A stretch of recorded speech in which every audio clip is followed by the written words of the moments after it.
Greetings and welcome to another Pokemon video. So, I love Halloween, which is why I like to post a Halloween themed video when the spooky season rolls around. 2020 was the first year in which I posted a Pokemon Halloween video, since my channel was not focused on Pokemon in the previous years. My Halloween video for 2020 was a facts video about Gengar, which is one of the most iconic Ghost-type Pokemon and one of my favorite Ghost-type Pokemon as well. In 2021, I decided to continue that tradition by making a facts video on another one of my favorite Ghost-type Pokemon, Dragapult. For this year, 2022, I of course decided to once again continue the tradition by once again making a facts video on one of my favorite Ghost-type Pokemon. For this year, I decided to go with Aegislash, who was a contender for the previous two Halloween videos. I even said in the Dragapult video that maybe I would make a video on Aegislash for 2022's Halloween video, so I will make good on my promise. Now, unlike the previous 2 years, this year I decided to post the Halloween video a little earlier, so that it is relevant for longer, instead of posting it on the 31st, which, yeah, is the actual day of Halloween, but the video ends up being irrelevant for less than a day. So with all of this out of the way, it's finally time to talk about Aegislash. Here are 5 facts about Aegislash that you may or may not know.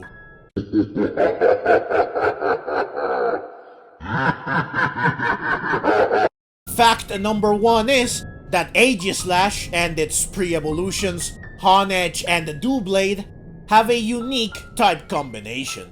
They are the only Pokemon that are Ghost and Steel type. Now this fact did surprise me.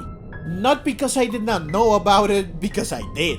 It's just that I did not realize prior to working on this video that this fact is still, well, a fact. I remember thinking back when Aegislash and its pre-evolutions were introduced, that Ghost and Steel is such a cool typing, especially since it is unique. Fast forward to now, 2 generations later, and I still think the same thing. However, I did not realize until working on this video that no other Ghost and Steel type Pokemon have been introduced since Generation 6. Which is why I was surprised when I learned of this. Now Generation 9 is right around the corner, so who knows?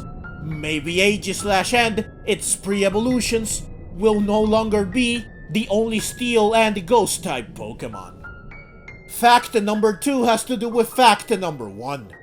Aegislash and its pre-evolutions are the only Steel type Pokemon that are unaffected by Magnet Pull, which is an ability that prevents Steel-type Pokemon from escaping, aka fleeing from battle or switching out. This ability was introduced in Generation 3, and prior to Generation 6, it affected every single Steel-type Pokemon. However, in Generation 6, Magnet Pull was changed so that it no longer affects Steel-type Pokemon that are also Ghost-type. Of course, this change only affects Aegislash and its pre-evolutions, since they are the only Steel-type Pokemon that are also Ghost-type, which is why they are the only Steel-type Pokemon that are unaffected by Magnet Pull. Fact number 3 also has to do with Aegislash's typing. If you exclude Wonder Guard, aka Shedinja, Aegislash and its pre-evolutions are the Pokemon that take neutral damage from the least amount of types. They only take neutral damage from 2 types, water and electric. The reason why this is the case is that Steel resists almost all the other types.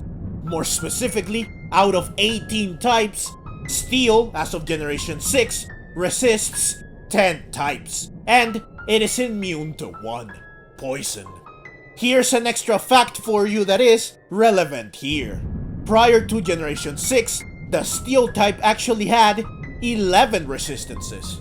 But in Generation 6, it lost its resistances to Dark and Ghost, and it gained a resistance to Fairy.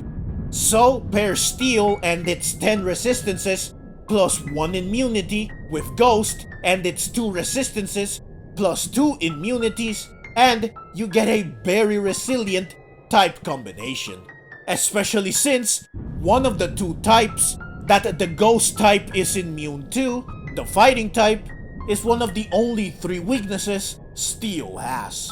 So yeah, Aegislash and its pre-evolutions only take neutral damage from 2 types, the least of any Pokemon. Fact number 4 is that Aegislash is the only Pokemon that had its base stat total lowered in Generation 8, aka Sword and Shield.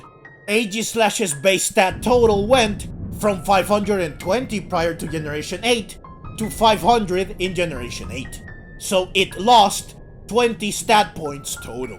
It lost 10 points from each offensive stat in Blade form, and 10 points from each defensive stat in Shield form. Now this fact really surprised me. I had no idea that this was done. I knew/know that sometimes Pokemon do have their stats increased or lowered from one generation to the next. However, I am not aware of every instance in which a Pokemon had its base stat total changed, which is why I am always surprised when I learn of Pokemon that went through this process, Aegislash included. I have to say that it is ironic that in Pokemon Sword and Shield, the Sword and Shield Pokemon was made weaker. Fact number 5, which is the final fact in this video, also has to do with Aegislash's stats. Aegislash, in its Shield form, has the highest base special defense of all Ghost-type Pokemon. In its Shield form, Aegislash has a base special defense of 140, which is very high. Note that this is after it was nerfed in Generation 8. Though even pre-nerf, Aegislash still had the highest base special defense of all Ghost-type Pokemon. For comparison's sake, the Ghost type with the second highest base special defense is Dusknoir, who has a base special defense of 135, so only 5 less than Aegislash. Now Aegislash's defense and the special defense are the same, so when it is in its Shield form, its defensive stats are both equally very high.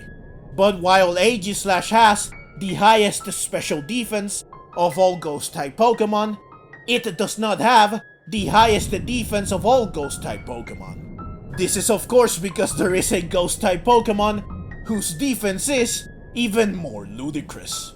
And this Ghost-type Pokemon is, ironically, Aegislash's own pre-evolution Doublade, whose defense is 150, which is what Aegislash's defense was prior to its nerf. So the nerf actually made Aegislash weaker than its pre-evolution in this one area. I want to mention as well that Cofagrigus and Runrigus both have 5 more defense than Aegislash. Now, while Aegislash can stand out defensively when compared to other Ghost-type Pokemon, the same cannot be said when Aegislash is compared to other Steel-type Pokemon, since most Steel-type Pokemon are incredibly resilient. In fact, even if you exclude Mega Evolutions, plenty of Steel-type Pokemon have higher defenses than Aegislash. But that's everything I have for you in this video. Again, this is a special video that I made to celebrate Halloween, which is a holiday that I love and one that I always like to celebrate in one way or another. Again, for Halloween 2020, I made a facts video on Gengar, and for Halloween 2021, I made a facts video on Dragapult.